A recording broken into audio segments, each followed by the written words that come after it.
Nananawagan din ang mga kabataang Moro para sa mapayang lutas ng usapin sa Sabah. Ayon sa grupo, dapat na bigyang daan ang usapang pangkapayapaan sa pagitan ng pamilyang Kiram, gobyerno ng Pilipinas at Malaysia. Ang ulat mula kay Eddie Arellano ng PTV Davao.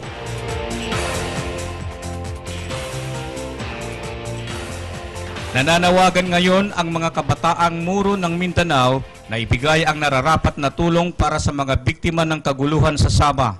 Ayon kay Bay Ali Indaila na sa ngayon walang konkretong programa lalong-lalo na ang ERMM sa pamumuno ni Governor Mujib Hataman kung paano matulungan ang mga evacuees mula sa naturang lugar.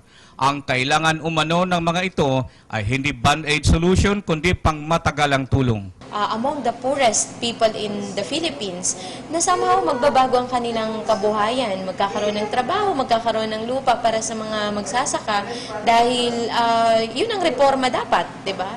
Pero marami pa rin ang landless, marami pa rin ang walang kabuhayan at ngayon mas darami ang mga unemployed dahil sa patuloy na evacuation na nangyayari with the issue on Sabah claim.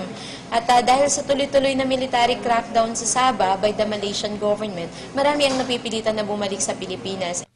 Inanais naman nila ang isang solusyong mapayapa para sa Sabah. Kailangan umanong magkaroon ng usaping pangkapayapaan sa pagitan ng mga Kiram ng ating bansa at ang bansang Malaysia upang mawakasan na ang karahasan na nangyari ngayon sa Sabah. Pagtatanggol ng ating pambansang soberanya.